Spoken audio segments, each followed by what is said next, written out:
The first thing I remember wasn't the flames, it was how quiet everything got right before them. The night my house burned down, the air had this strange stillness to it, like the whole neighborhood was holding its breath, like even the crickets knew something was about to go wrong. I was standing barefoot on cold hardwood floors at 2:13 a.m., staring at the faint orange glow bleeding through my kitchen window before the smoke alarm even had time to catch up with reality. There was this smell, not sharp, not explosive, just slow and suffocating, like something deliberate, like something planned that I remember grabbing my phone, my keys, nothing else, because instinct doesn't care about property or memories, it just cares about getting out. By the time I stepped onto my front lawn, the glow had already climbed higher, licking the edges of the roofline, turning the place I'd spent 15 years restoring into something unrecognizable, something distant. The sound that followed wasn't a bang or a crash, it was this low, steady crackling, like dry wood giving up piece by piece, like time unraveling in real time. Then I saw her across the street, standing perfectly still under a street lamp, arms folded, posture straight. Margaret Whitmore, the HOA president, was dressed like she was waiting for a rideshare instead of watching a house burn. Her face was lit just enough to show that calm, practiced smile she wore at every community meeting, the kind that made everything she said sound polite even when it wasn't. She didn't look surprised, didn't look concerned, didn't even reach for her phone. She just watched, like she'd already seen this ending play out in her head. Something about how composed she was cut deeper than the fire ever could, because fires are chaotic and unpredictable, but people aren't, not when they've decided exactly what they want. I stood there, the grass damp under my feet and the heat pressing against my skin from across the yard, and I realized I wasn't just watching my home disappear, I was watching a line get crossed. One that couldn't be walked back with apologies, or fines, or another one of her carefully worded letters slipped under my door. The sirens came eventually, distant at first, then louder, slicing through the quiet like they were late to a story that had already been decided. Neighbors started to gather at the edges of their driveways, whispering and pointing, but keeping their distance. Margaret finally moved, just a step, just enough to shift her weight, and for a second our eyes met. I could see it there, buried under the surface, not fear, not regret, just certainty. She believed this was over. She believed she had already won. Maybe to anyone else, it would have looked that way, a house gone, a man standing in the yard with nothing left but smoke and questions. But what she didn't know, what she couldn't have known, was that I recognized patterns for a living. I understood systems. More importantly, I knew exactly how to dismantle them when someone thought they were untouchable. As the first fire truck pulled up and the red lights washed over her face, turning that calm smile into something almost artificial, I realized this wasn't the end of anything. It was the beginning of something she wasn't prepared for. Because a week from that night, Margaret Whitmore would walk into a courtroom expecting to tell her version of this story, and she had no idea whose courtroom it actually was. The moment she turned away from the flames, I knew she had already made her biggest mistake, that I did not go back to the house the next morning because there was no house left to return to, just a blackened outline and a smell that clung to everything like it had weight. Instead, I stood across the street with a paper cup of gas station coffee that had already gone cold, watching the cleanup crews move with that quiet efficiency people only use when something irreversible has already happened. It struck me how quickly a place can stop being yours, not legally, not officially, but emotionally. The moment the structure was gone, the memories lost their anchor, and all that remained was evidence waiting to be interpreted by someone else. I did not go back to the house the next morning because there was no house left to return to, just a blackened outline and a smell that clung to everything like it had weight, like it wanted to stay, and instead I stood across the street with a paper cup of gas station coffee that had already gone cold, watching the cleanup crews move with that quiet efficiency people only use when something irreversible has already happened, and it struck me how quickly a place can stop being yours, not legally, not officially, but emotionally. Like the moment the structure was gone, the memories lost their anchor, and all that remained was evidence waiting to be interpreted by someone else. And I have spent most of my adult life understanding how evidence becomes narrative, how small details turn into conclusions inside rooms where people decide what is true and what is not, but out there on that curb, none of that felt abstract, it felt personal, and I kept seeing her in my mind, the way Margaret had stood under that streetlight without urgency, without surprise. And that image did not fit the version of events anyone would expect, because normal people react, they call, they move, they do something, and she had done nothing, which told me more than any report ever could, and I have learned that when something does not fit, you do not ignore it, you follow it, you pull on that thread until the pattern reveals itself, even if it takes time, especially if it takes time, and time is something I understand better than most, because my work has always demanded patience, discipline, and the ability to sit in silence while other people talk themselves into corners, and that is not something you pick up overnight. It is something built over years, long hours inside rooms where every word matters and every pause has weight, and people tend to assume that power looks loud, that it announces itself, but real authority is quiet, it observes, it waits, it lets others underestimate it, and that has always worked in my favor, especially in places like Willowbrook Estates, where everything runs on appearances, where people like Margaret build influence by being seen. By controlling the narrative in small, everyday ways. And when I first moved here, I understood exactly what kind of environment it was, manicured lawns, identical mailboxes, rules written in language that sounded reasonable until you read them twice, and I chose not to disrupt any of it. I kept my head down, paid my dues, attended exactly 2 meetings in 5 years, spoke only when necessary, because blending in is often more effective than standing out, and no one ever asked what I did for a living, not directly, and I never offered. Because titles change how people behave, they make them cautious, and caution limits what they reveal, and I prefer honesty, even when it is unintentional. Especially when it is unintentional, and Margaret had never been cautious around me, not once. She treated me like any other homeowner who could be managed, corrected, or pressured into compliance, and that told me everything about how she saw the world, a hierarchy where she stood at the top of something she believed was real, something she believed she controlled. And I let her believe that, because correcting her would have changed the dynamic too early, it would have forced her to adjust. To hide things better, and people only make mistakes when they feel secure, when they think they have already won, and standing there that morning, watching the last of the smoke fade into the sky, I realized that whatever happened that night was not random, it was the result of a pattern that had been building long before the fire, a series of small decisions that led to one large consequence, and those patterns leave traces, in paperwork, in conversations, in the way people move when they think no one is paying attention, and I have spent years learning how to read those traces, how to connect them in ways that hold up under scrutiny, and that is what matters, not suspicion, not instinct, but proof that can stand in a room where the truth is tested, and as I turned away from the remains of what used to be my home, I could already feel that familiar shift in my thinking, that transition from reaction to analysis, from loss to process, because grief does not stop you from doing what you are trained to do, it just changes why you do it, and somewhere behind me, I could hear Margaret's voice drifting across the street, calm and measured as she spoke to someone I could not see, and I did not need to turn around to know she believed this was just another problem she had already handled.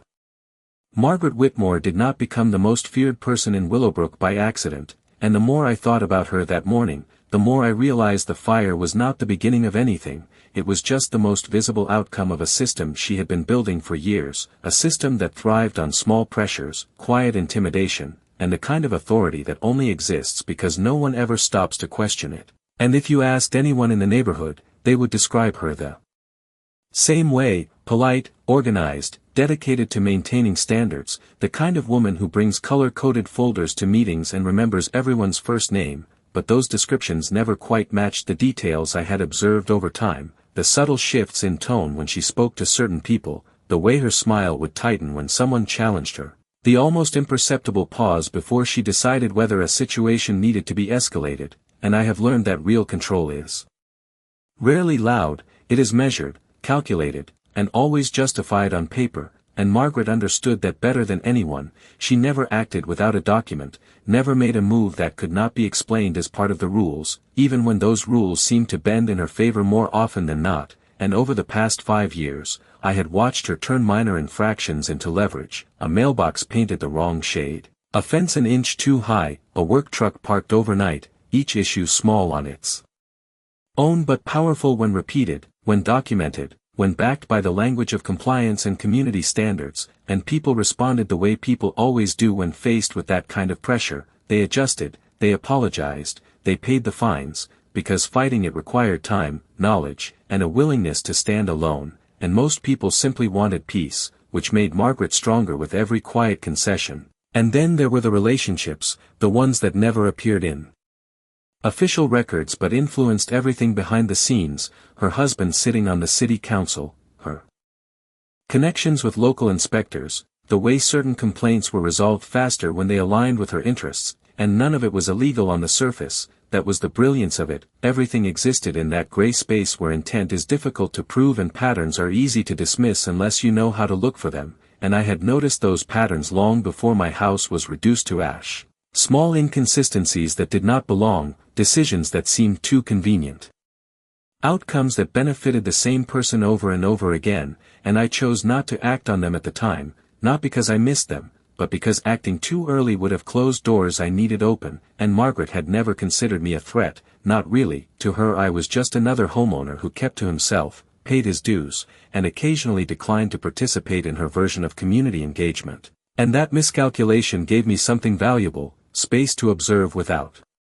interference, space to understand how her system operated without triggering any defensive adjustments, and the more I understood, the clearer it became that her power depended on one simple assumption, that no one around her had the time or the ability to challenge her in a meaningful way, and assumptions like that are fragile, they hold until the moment they do not. And standing there with the last of the smoke fading into the morning air, I could see how each of her previous decisions had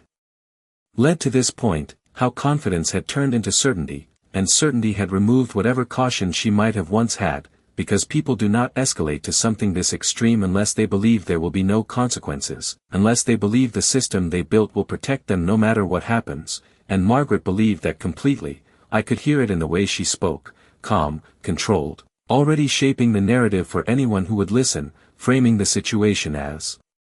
unfortunate, unpredictable, something that could not have been prevented, and for most people, that would have been enough. They would accept the explanation, move on, and let the process take its course, but I have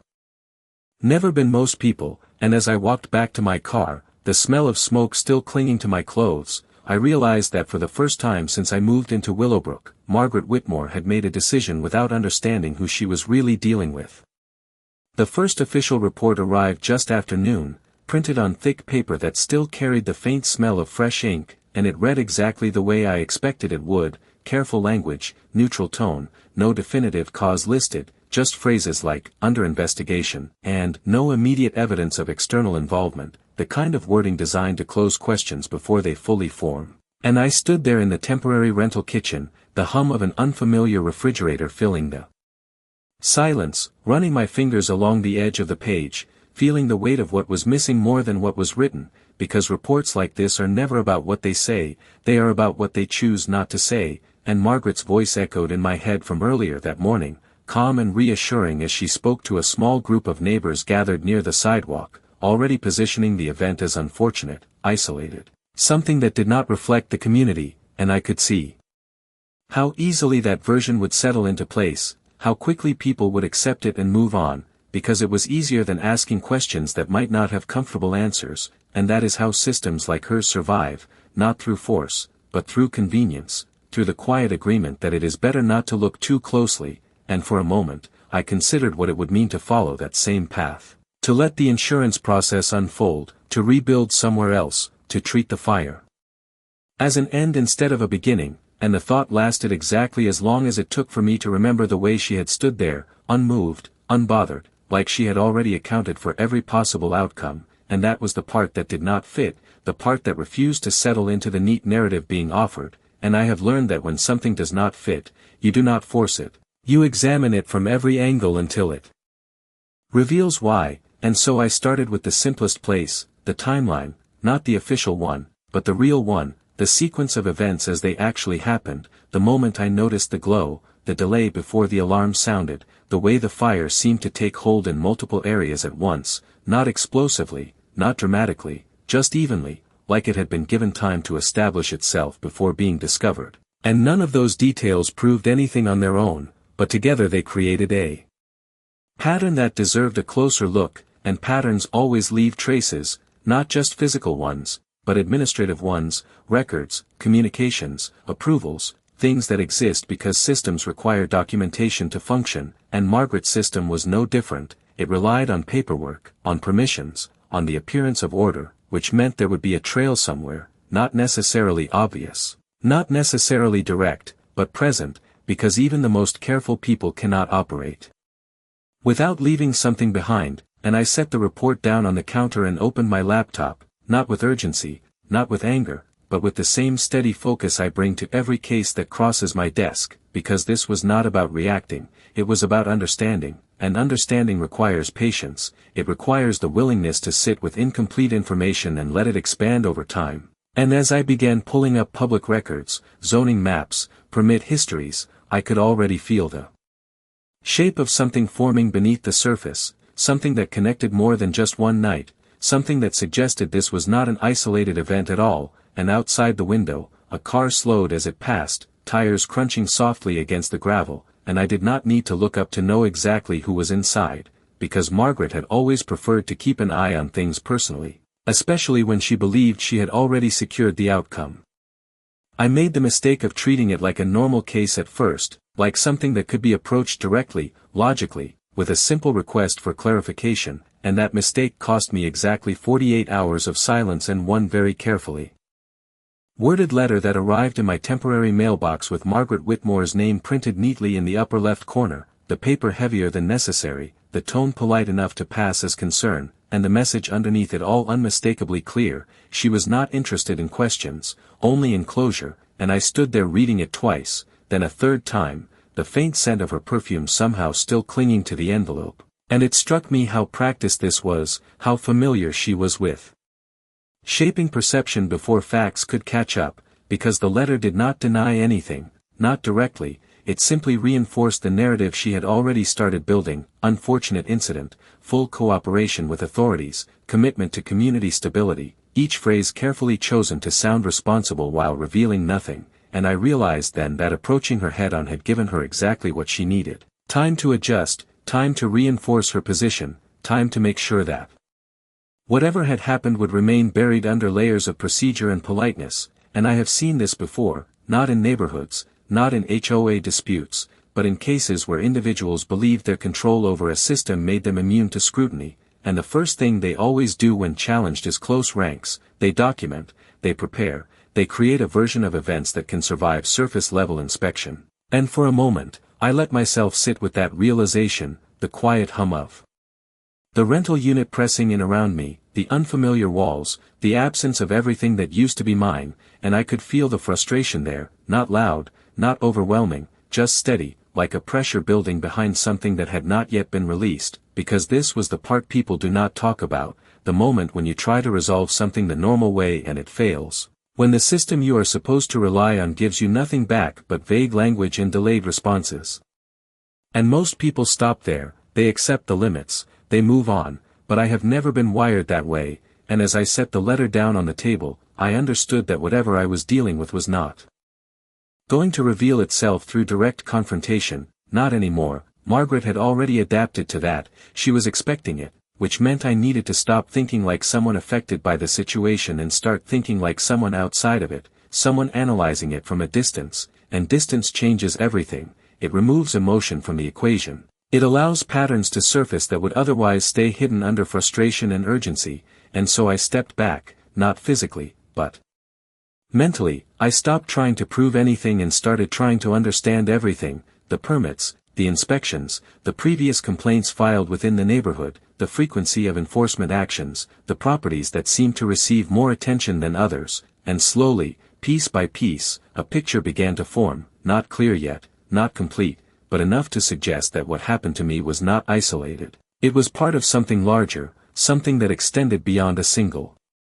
incident, and that realization changed the entire direction of what came next, because if this was not just about my house, then it was not just about me, and that meant the answer was not going to be found in a single report or a single conversation. It was going to be buried in a structure Margaret had spent years building, and structures like that do not collapse from the outside, they unravel from within. And as I opened another set of records, cross-referencing dates and approvals, I noticed something small, almost insignificant on its own, but out of place enough to matter, a permit issued just days before the fire, tied to a property that had no record of requesting it, and for the first time since that night, something felt less like coincidence and more like intention. The permit did not belong to my property, and that was the first detail that made me pause, not because it was unusual for paperwork to be misfiled, but because everything Margaret Whitmore touched was rarely careless, and this felt careless in a way that did not match her pattern, and I leaned back in the chair, the soft hum of the laptop fan filling the room as I pulled up the full record, scrolling slowly. Deliberately, letting each line settle before moving to the next, because details like this do not reveal themselves when rushed, they require patience, and the more I read, the clearer it became that this was not a simple clerical error. The permit had been issued under a general maintenance classification, something broad enough to avoid attention, something that would not trigger additional inspections or require detailed reporting, and yet it was tied to a contractor that did not normally operate in Willowbrook, a name that appeared nowhere else in the neighborhood's recent records, and that alone would not mean anything to most people, but to me, it stood out immediately, because systems rely on consistency, and anything that breaks that consistency deserves a closer look, and I began cross-referencing the contractor's license number, tracing it through public databases, following the trail the way I have done countless times before, not with urgency, but with precision. Because when you are looking for something hidden, you do not chase it, you let it come into focus on its own, and what I found was not dramatic, not at first, just a series of small inconsistencies, an address that did not quite match, a registration that had been updated unusually recently, a gap in activity that suggested the company had been dormant until very recently, and I could feel that familiar shift again, that quiet recognition that I was no longer looking at coincidence, but at something constructed, something intentional, and outside, the afternoon light stretched across the parking lot, casting long shadows that moved slowly as time passed, and I had not realized how long I had been sitting there until the screen dimmed slightly, prompting me to touch the trackpad and bring it back to life. And that small interruption was enough to remind me that this was only one piece of a much larger picture. Because permits do not exist in isolation, they connect to inspections,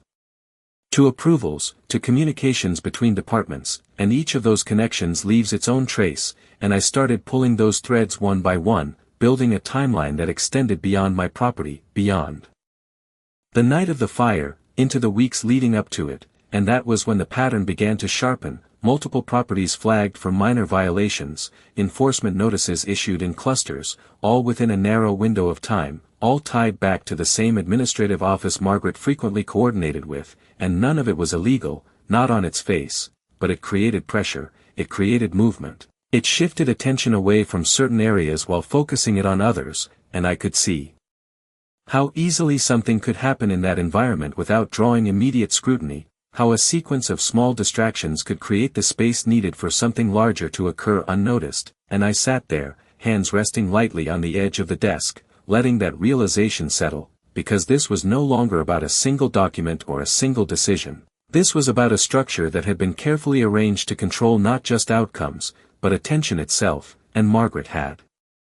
been operating within that structure for years, refining it, strengthening it, until it became second nature, until she could move through it without hesitation, without fear of consequence, because she believed she understood every part of it, every weakness, every blind spot, and for a long time, she probably did, but systems change the moment someone else starts to see them clearly, and as I opened another record, this one tied to an inspection request that had been quietly closed without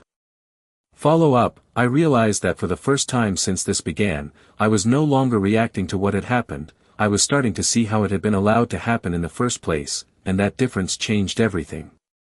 The inspection request should not have been closed without follow-up, and that was the moment the entire pattern shifted from suspicious to deliberate, because in every structured system there are safeguards, checkpoints designed to prevent exactly that kind of quiet disappearance, and when those safeguards fail, it is rarely accidental, it is usually because someone made sure they would, and I stared at the record for a long time. Not because I needed to understand what it said, but because I needed to understand why it existed at all, and the more I traced it back, the more connections began to surface, subtle at first, then increasingly difficult to ignore, the same administrative office appearing again and again, the same approval chains, the same names cycling through different roles as if they were interchangeable pieces in a larger mechanism. And Margaret's name was never directly attached to any of it, not officially, but her influence was there in the structure itself, in the way decisions aligned with her interests, in the timing of enforcement actions that seemed to clear the path for something else to occur unnoticed, and I could feel the scope of it expanding beyond what I had initially assumed, because this was not just about one event or one property, this was about a method, a way of operating that relied on distraction, on misdirection, on creating enough administrative noise to bury anything that might stand out, and for most people,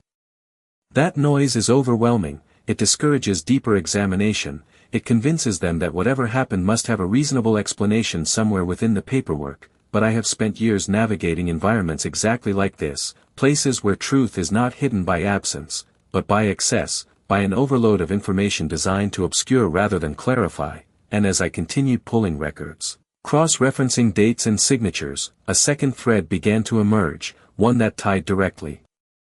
back to the night of the fire, not through direct evidence, but through timing, through a sequence of approvals and closures that created a window, a narrow span of hours where oversight was effectively reduced to nothing, and that window did not exist by chance, it had been constructed, piece by piece, through decisions that appeared unrelated on the surface but aligned perfectly when viewed together. And that realization carried a different kind of weight, not emotional, not reactive, but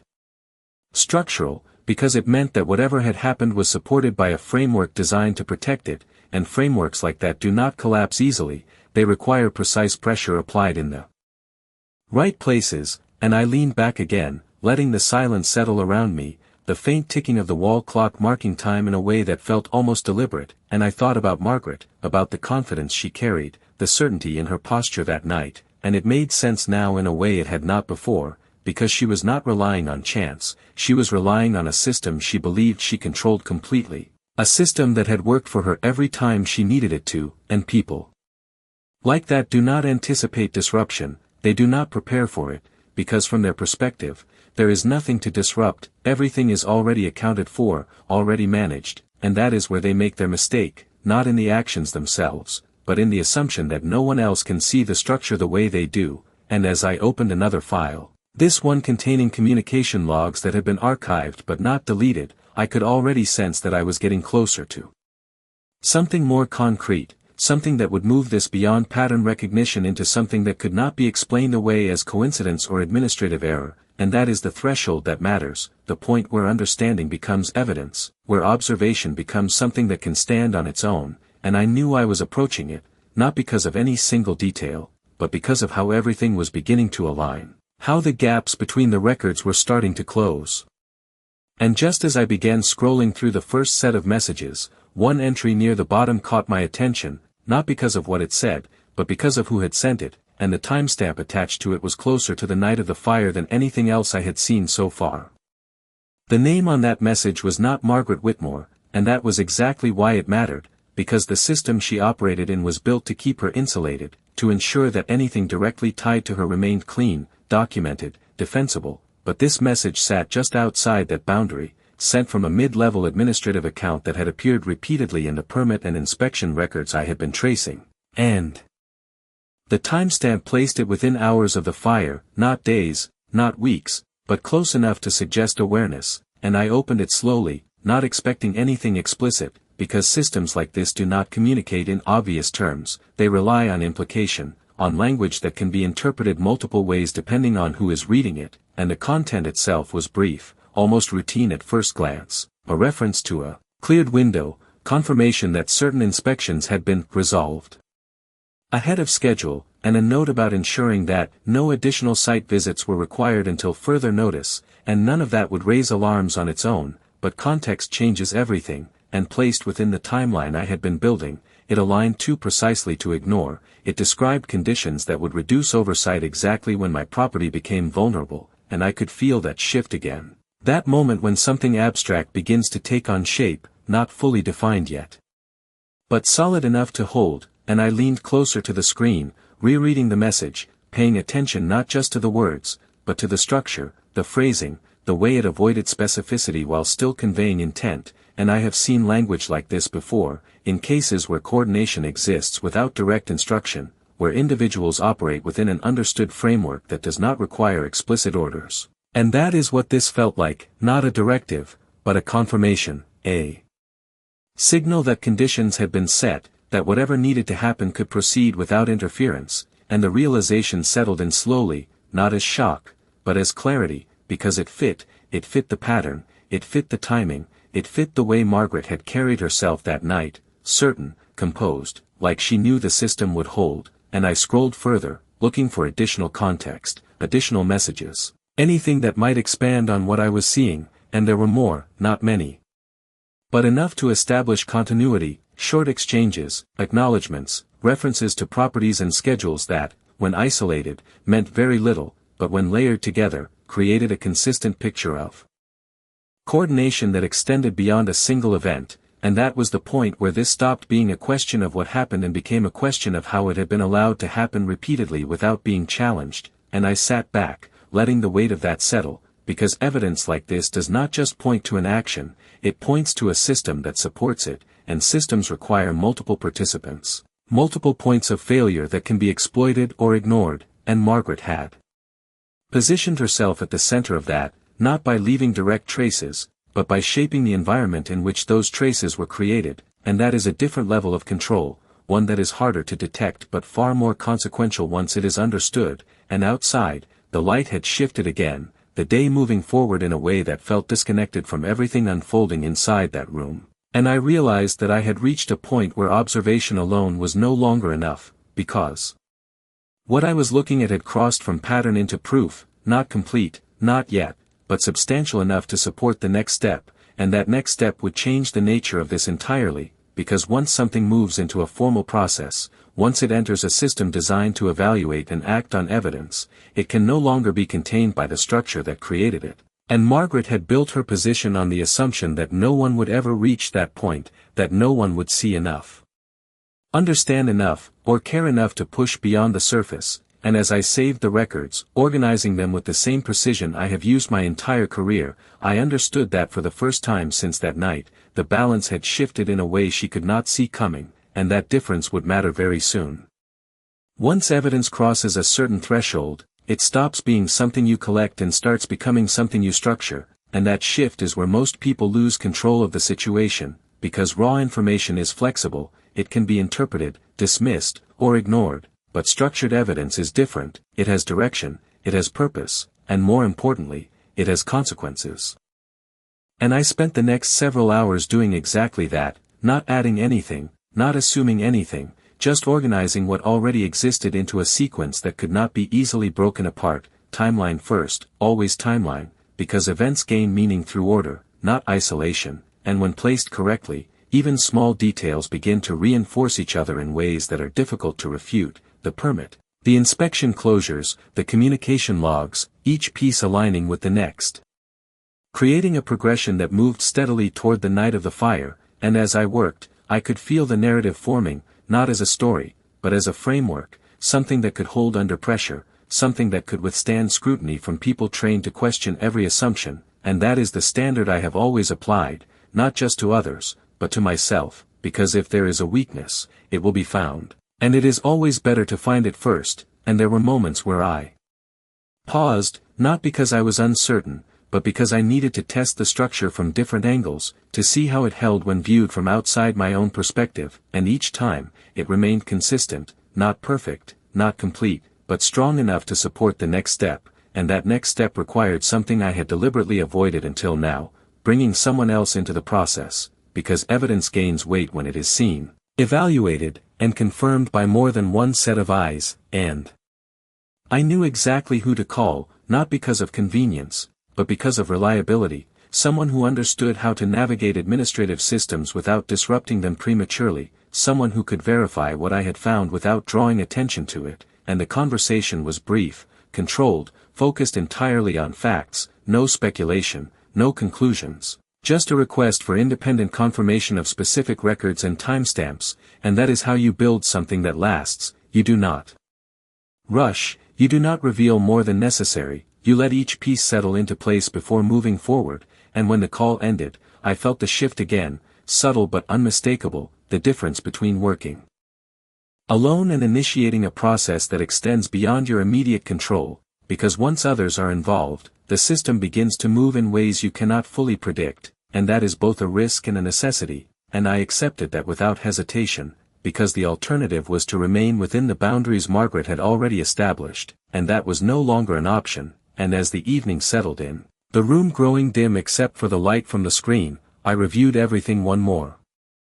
time, not for new information, but for clarity, for consistency, for the kind of precision that ensures nothing can be dismissed as oversight or coincidence, and that is when I noticed something I had not fully appreciated before, not in the documents themselves, but in the way they interacted, a subtle overlap in timing between two separate approvals that should not have occurred simultaneously, an overlap that created a gap, small, almost invisible, but perfectly positioned within the larger sequence, and gaps like that are never accidental, they exist because someone needed them to, and I could feel that realization settle into place, firm and undeniable, because it confirmed what I had begun to suspect. This was not just coordination, it was design, and design implies intent, and intent changes everything once it is established, and as I closed the final document and leaned back, the quiet of the room pressing in again, I understood that the next move would not be about finding more, it would be about presenting what was already there in a way that could not be ignored, and that is where everything would begin to shift in ways Margaret Whitmore had not prepared for. By the next morning, everything was in place, not publicly, not visibly, but structurally, and that is where real pressure begins, not with confrontation, but with positioning, because once the framework is set, the outcome becomes a matter of process rather than argument, and I moved carefully through each step, not rushing, not signaling intent, just initiating the mechanisms that would carry the evidence forward into the appropriate channels, and that process does not look dramatic from the outside. There are no raised voices, no immediate reactions, just submissions, verifications, quiet confirmations that something has entered the system and will now be evaluated according to its own rules, and I have always trusted that process, not blindly, but because I understand how it functions when the inputs are precise, when the structure is solid, when there is no room for ambiguity to take hold. And as I completed the final submission, I felt that shift again, the transition from preparation to execution, the point where everything begins to move on its own momentum, and I stepped away from the desk, the room still carrying that faint unfamiliarity of temporary space, and for the first time since the fire, I allowed myself a moment of stillness, not relief, not satisfaction, just awareness that what came next would no longer depend solely on me. And outside, the neighborhood continued exactly as it always had, cars moving slowly down the street, sprinklers activating in neat,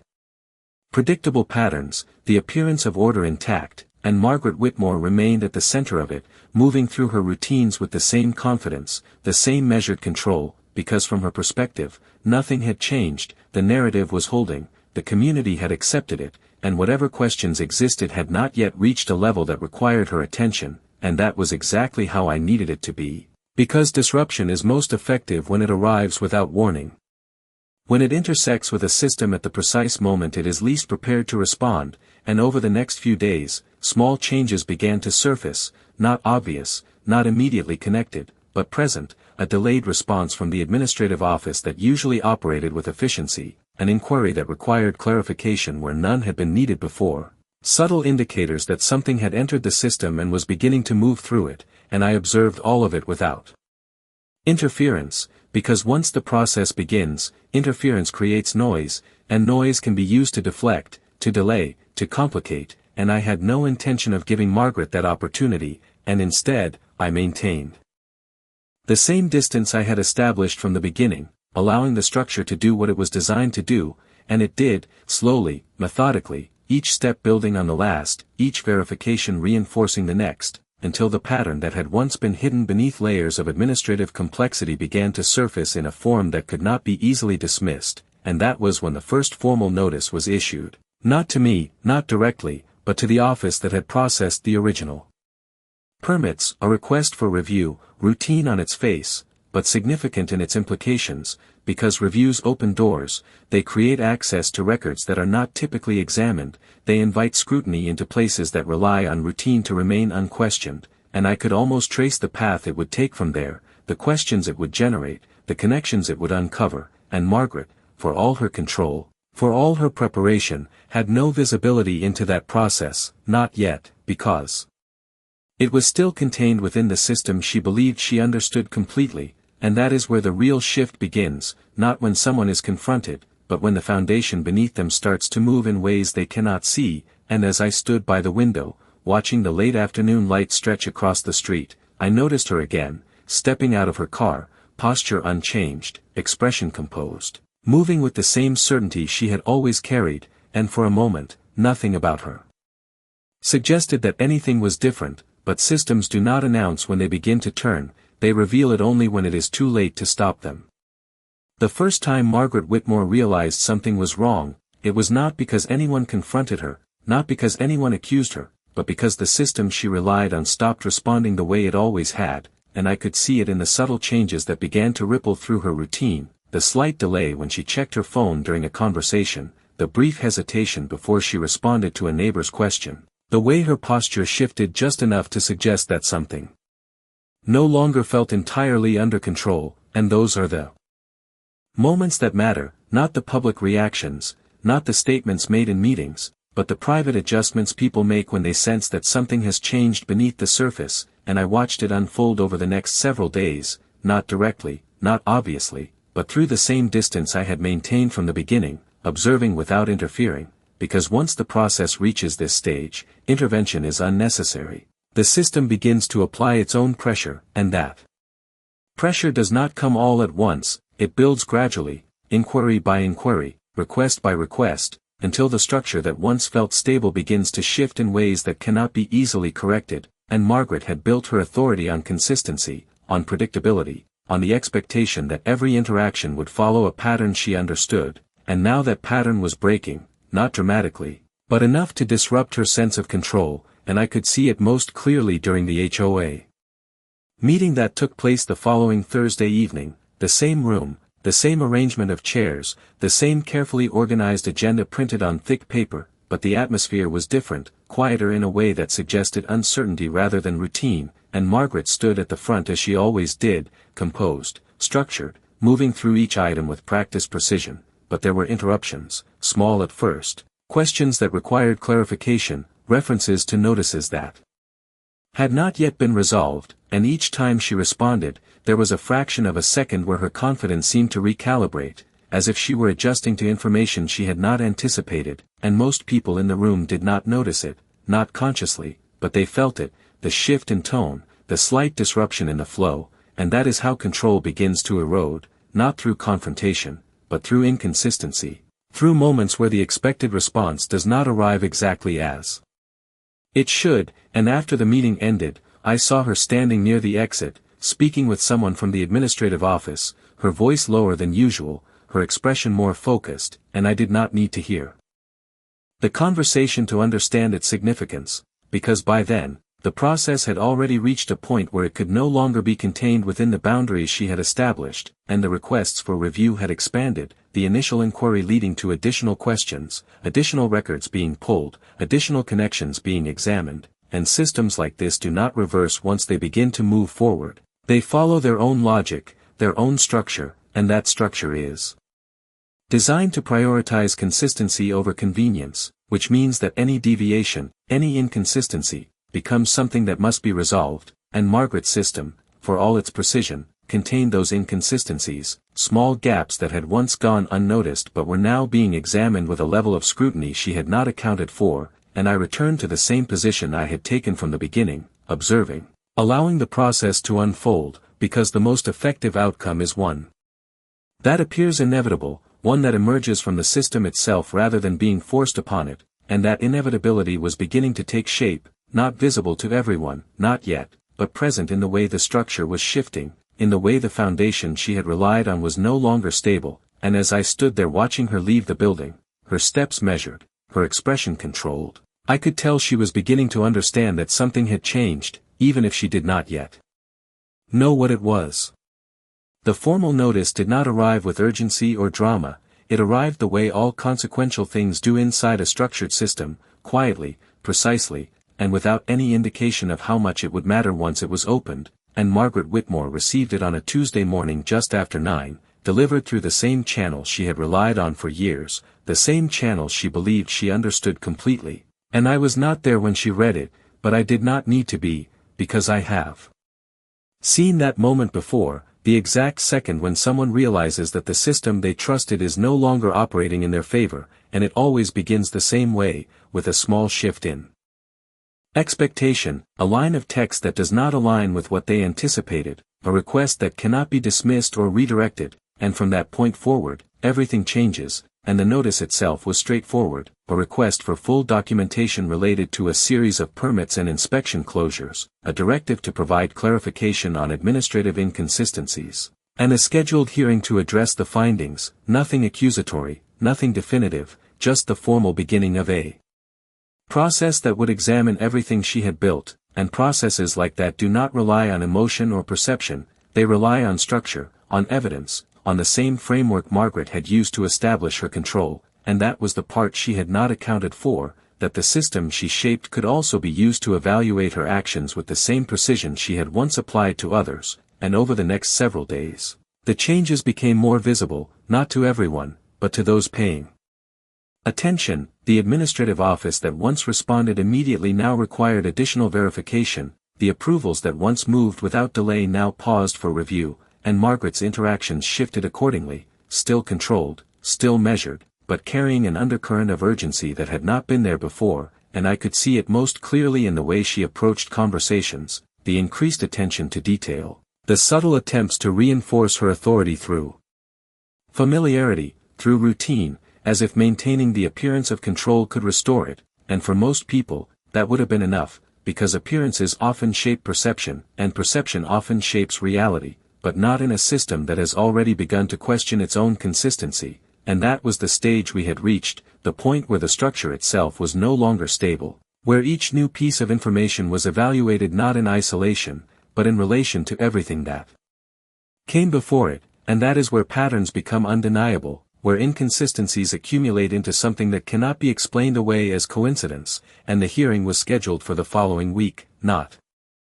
immediately, because these processes require time, time to gather, time to verify, time to ensure that what is presented can withstand scrutiny, and that time can feel like control to someone who does not understand what is happening beneath the surface, because nothing appears to be final, nothing appears to be decided, and yet everything is already moving toward a conclusion that cannot be easily altered. And I returned to my routine during those days, not out of necessity, but out of discipline, because when you have done the work correctly, the outcome does not require constant attention, it requires patience, and patience has always been the difference between reaction and resolution, and as the morning of the hearing approached, the air carried that same quiet stillness I had felt on the night of the fire, not identical, but similar enough to register a sense that something had reached a point where it could no longer remain unresolved, and I arrived early, as I always do, stepping into the familiar environment where structure replaces uncertainty, where every detail has its place, and every process follows a defined path, and I took my position without hesitation, not as someone affected by what had happened, but as someone responsible for ensuring that what comes next is handled with the clarity and precision it requires, and when the doors opened and Margaret Whitmore stepped inside, carrying the same composure she had maintained from the beginning, I could see in her expression that she still believed this was something she could manage, something she could navigate the way she always had, and for a moment, nothing in the room suggested otherwise, because systems do not reveal their conclusions until the process demands it. The room did not change when Margaret Whitmore stepped inside, but the way she perceived it did, and that difference is where everything finally came into focus, because from her perspective, this was still a situation she could navigate, still a structure she understood, and she carried herself accordingly, posture straight, expression composed, eyes scanning the room with the same quiet confidence she had displayed at every HOA meeting, every conversation, every moment where she believed she was in control, and for a brief second, nothing challenged that belief, nothing disrupted the image she had built for herself, and then the process began, not abruptly, not dramatically, but with the same measured precision that had guided everything leading up to this point, documents presented, timelines established, questions asked in a way that required clarity rather than interpretation, and I watched as she adjusted, as she